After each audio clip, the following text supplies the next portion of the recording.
Olá pessoal, tudo bem com vocês? Eu sou o professor Pedro e hoje teremos mais uma aula de História. Hoje nós iniciaremos o módulo 8, Um País em Busca de Mudanças. Nós vamos voltar a falar sobre a história do Brasil. Pessoal, vocês viram que a primeira metade do século XX foi muito marcada, por grandes conflitos e muitas transformações. Falamos sobre as duas guerras mundiais, falamos sobre a Grande Depressão, que foi a crise de 1929. Falamos sobre a divulgação, das ideias comunistas e fascistas. Então, foram processos que afetaram não só a Europa, vale ressaltar, e os Estados Unidos, como o caso da guerra e da Grande Depressão, mas o mundo todo foi afetado, nesse jogo de mudanças, inclusive o Brasil. Ao longo das décadas de 1920, 1930 e 1940, a realidade brasileira sofreu profundas mudanças, relacionadas não só ao que ocorria no exterior, como também uma série de fatores internos. É esse conjunto de mudanças que iremos estudar a partir de agora. Vamos lá? Para que vocês possam acompanhar aí da casa de vocês, eu peço que abram a apostila 2 na página 181. Prontos? Bom, pessoal, no Brasil, a crise da Primeira República. Este é o título que vocês vão encontrar aí na apostila de vocês. Vocês se lembram do Convênio de Taubaté, aquele que foi feito para beneficiar os cafeicultores, para eles não terem prejuízos? Após esse Convênio de Taubaté, o café praticamente monopolizou de tal forma a atenção do governo federal que os grupos ligados a outras atividades econômicas começaram a mostrar profundo descontentamento. Então, quem produzia outros alimentos, por exemplo, passou a ficar bastante descontente com esses benefícios que atingia apenas os cafeicultores, certo? Pouco a pouco, a burguesia industrial e as oligarquias dissidentes. Por que dissidente? Era como eram conhecidos os grandes proprietários de terra que não apoiavam o governo federal, então que não tinham relação com o que eles chamavam de política do café com leite, que era São Paulo, Minas, os benefícios à cafeicultura, ok? Então, esses dois grupos, principalmente, a burguesia industrial e as oligarquias dissidentes, passaram a fazer oposição, ou seja, a ser contra, ao predomínio dos paulistas e mineiros na política nacional. Nesse mesmo momento, a sociedade brasileira se tornava muito mais complexa com a chegada dos imigrantes. Observe essa tabela acima. Milhões de pessoas de outras nacionalidades, em especial portugueses, italianos e espanhóis, trouxeram experiências culturais e políticas que alterariam o dia a dia da população brasileira, sobretudo nas grandes cidades. Bom, pessoal, analisem comigo este quadro, o quadro da imigração por nacionalidade de 1884 a 1923. Percebam que diferentes grupos vieram e em grande número.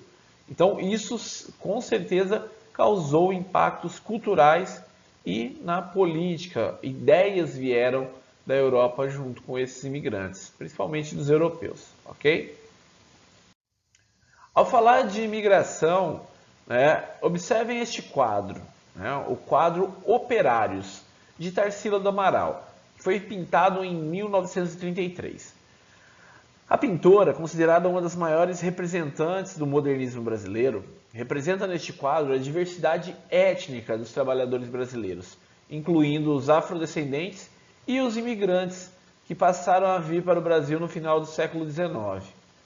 Então, a ideia de Tarsila era retratar o quão diverso era o operariado brasileiro nesse período. Os operários, eles organizavam sindicatos inspirados nas ideias anarquistas e comunistas e tinham forte influência das experiências sindicais dos imigrantes, em especial dos italianos e dos espanhóis. O jornal anarquista La Battaglia, que significa A Batalha, publicado em São Paulo, foi um exemplo, né, dessas experiências políticas trazidas pelos imigrantes italianos.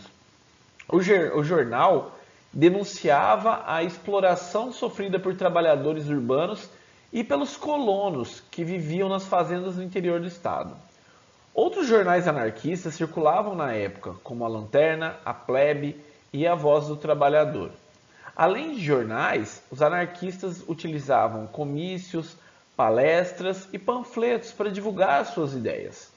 Eles estimulavam a organização dos trabalhadores para lutar contra as injustiças sociais e tinham o ideal de destruir o capitalismo a partir de grandes greves, por exemplo, né? Uma grande greve revolucionária. Diferente dos comunistas, os anarquistas defendiam que após a revolução não deveria ser organizada nenhuma forma de governo, né?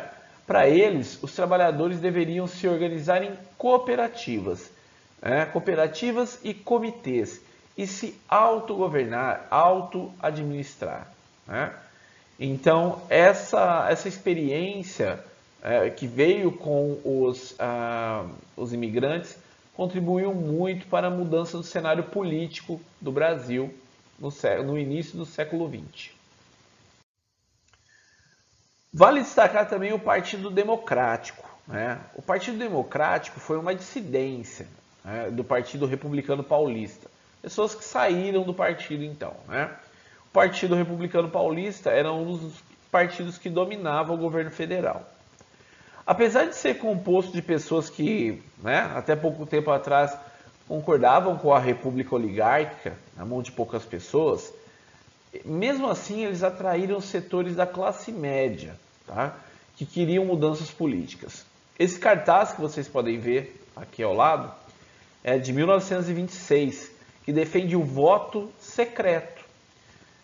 As fraudes eleitorais eram facilitadas pelo fato de o voto ser aberto, né? Então, a luta deste grupo era pelo voto secreto.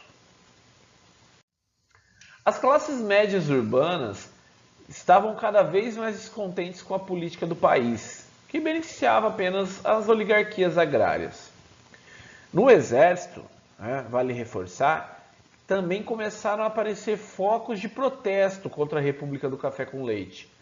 Como eu já apontei anteriormente, é como ficou conhecido esse período em que as oligarquias paulista e mineiras se alternavam no poder, certo? Bom, na década de 1920, oficiais de baixa patente, que são sargentos, tenentes, capitães, eles realizaram uma série de revoltas armadas, nas quais reivindicavam a ampliação da participação política, né? Eles exigiam também o fim dos privilégios concedidos às elites agroexportadoras. Exigiam também a moralização das eleições e a centralização do poder político, que se encontrava, diluído, entre as oligarquias. Esse movimento dos militares de baixa patente ficou conhecido como tenentismo. Dois grandes acontecimentos foram resultado direto dessa mobilização de militares. Eu posso apontar para vocês aqui dois, né? A revolta dos 18 do Forte de Copacabana, que aconteceu em 1922, que veremos mais adiante, e também a Coluna Prestes, que ocorreu de 1925 a 1927. Então vamos entender um pouquinho melhor o que foi a Coluna Prestes. Entre 1925 e 1927, um grupo de militares tenentistas, que nós vimos já, né, que abandonaram o exército, organizou uma marcha pelo interior do Brasil, com o objetivo de denunciar à população os desmandos das oligarquias e dos coronéis e ganhar apoio, de pessoas para suas propostas de mudanças. Eles eram chefiados por um líder, que era o capitão Luiz Carlos Prestes. O grupo, né, que compôs essa marcha ficou conhecido como Coluna Prestes, graças ao líder deste movimento. Essa coluna foi combatida por tropas do Exército e por forças policiais estaduais, né, dos locais em que eles passavam. Além disso, na maior parte das regiões por onde passou, os combatentes também foram mal recebidos. A propaganda do governo e dos coronéis locais descrevia os participantes da marcha como bandidos. Então as pessoas recebiam eles com medo, certo? A coluna terminou na Bolívia, sem conseguir liderar um movimento revolucionário popular. Então eles não conseguiram atingir os objetivos. Observem o mapinha aqui ao lado.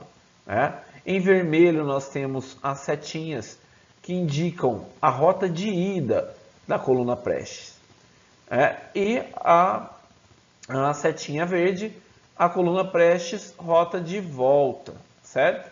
E vocês podem perceber, como eu apontei anteriormente, eles param na Bolívia, ok? A coluna Prestes percorreu 24 mil quilômetros no interior do Brasil, procurando conscientizar e mobilizar a população contra as oligarquias.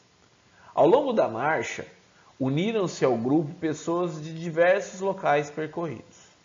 A primeira fotografia, a fotografia acima então, mostra combatentes da coluna. Já na segunda imagem, na imagem abaixo, nós temos o Memorial Coluna Prestes, inaugurado em 2001 em Palmas, Tocantins, que homenageia a passagem dos combatentes pelo Estado. Ao longo da década de 1920, o país foi se tornando muito mais complexo e diversos grupos sociais e políticos brasileiros se mostravam dispostos a lutar por mudanças e a tentar organizar movimentos de oposição, apesar da repressão dos governos estaduais e federal.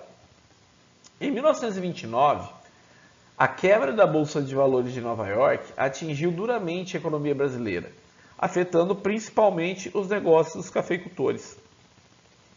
Os descontentamentos com a oligarquia cafeeira ganharam reforços neste período. As articulações para as eleições presidenciais de 1930 deixaram mais clara a situação política do país. Observem quais foram os grupos, então, nessa disputa. Nós vamos ter aí o governo, que tinha como candidato Júlio Prestes, que era a continuidade. A oposição era, dessa aliança liberal, era liderada por Getúlio Vargas. Quem que apoiava o governo? O presidente Washington Luiz, que era o atual presidente no momento, e a oligarquia cafeeira paulista e seus aliados. Já os apoios da Aliança Liberal, que era formado por grupos oligárquicos dissidentes, sobretudo da Paraíba, que indicou o vice, que era João Pessoa, e do Rio Grande do Sul, que vai indicar o Getúlio Vargas. E pela oligarquia mineira, que tinha nesse momento rompido com os paulistas quando eles lançaram um candidato próprio, sem consultar os mineiros. Outro apoio muito forte foi da burguesia industrial, tenentes, camadas médias e operários. Qual que era o projeto do governo? Continuidade de práticas políticas e sociais e proteção ao café. Já a oposição, com Getúlio Vargas, defendia o voto secreto, anistia para os tenentes envolvidos nas rebeliões nos anos, dos anos 1920, que anistia liberação das punições, independência do judiciário e reformas sociais, assim como proteção ao café. Nós temos aqui a propaganda, o cartaz de ambos os lados. Então nós temos aí de um lado Júlio Prestes e de outro Getúlio Vargas. Porém, as eleições foram marcadas por fraudes de ambos os lados, mas quem se elegeu foi Júlio Prestes. Os líderes da Aliança Liberal, temendo que o movimento político abrisse caminho para revoltas populares, não se dispuseram a contestar o resultado. Eles não queriam também nenhuma revolução popular, uma efervescência, né, da multidão. Uma frase do candidato a vice pela aliança, o João Pessoa, confirma o conservadorismo dessas oligarquias dissidentes. Ele disse: prefiro 10 Júlios Prestes a uma revolução. Depois de encerradas as eleições, porém, o ainda presidente Washington Luiz passou a perseguir os partidários da Aliança Liberal. E nesse momento ocorre o assassinato de João Pessoa, que tinha sido motivado por desavenças pessoais e não por razões políticas. Mas, né, nesse contexto de perseguição, serviu de estopim, né? Serviu de combustível para um movimento revolucionário. Em 3 de outubro de 1930, tropas dispostas a depor o presidente partiram do Rio Grande do Sul em direção ao Rio de Janeiro. Muitos revolucionários chegaram a cavalo ao Rio, né? O futuro chefe do governo provisório, Getúlio Vargas, também partiu rumo à capital federal, mas viajou de trem. Começava aí uma nova era política e econômica do Brasil. A Revolução de 1930, no entanto, não iria promover uma mudança radical na realidade brasileira, ok? Bom, após o assassinato de João Pessoa, a Paraíba adotou as cores da Aliança Liberal, né, o vermelho e o preto, em sua bandeira, e adicionou a palavra negro, em homenagem a ele. Bom, pessoal, na fotografia ao lado, vocês também podem ver a comitiva de Getúlio Vargas, né? Este que eu vou assinalar aqui para vocês. Getúlio Vargas, então, foi fotografado durante a sua passagem por Itararé, São Paulo, né, a caminho do Rio de Janeiro, após a deposição do então presidente Washington Luiz em 1930. Bom, pessoal, na aula de hoje nós conhecemos as mudanças socioeconômicas e culturais pelas quais o Brasil passava na década de 1920, e assim como as suas repercussões no processo político. Também compreendemos o contexto que levou à eclosão da Revolução de 1930, ok? Pessoal, espero que tenham gostado da aula de hoje. Ao lado está meu contato caso tenham dúvidas. Bons estudos, muito obrigado e até a nossa próxima aula.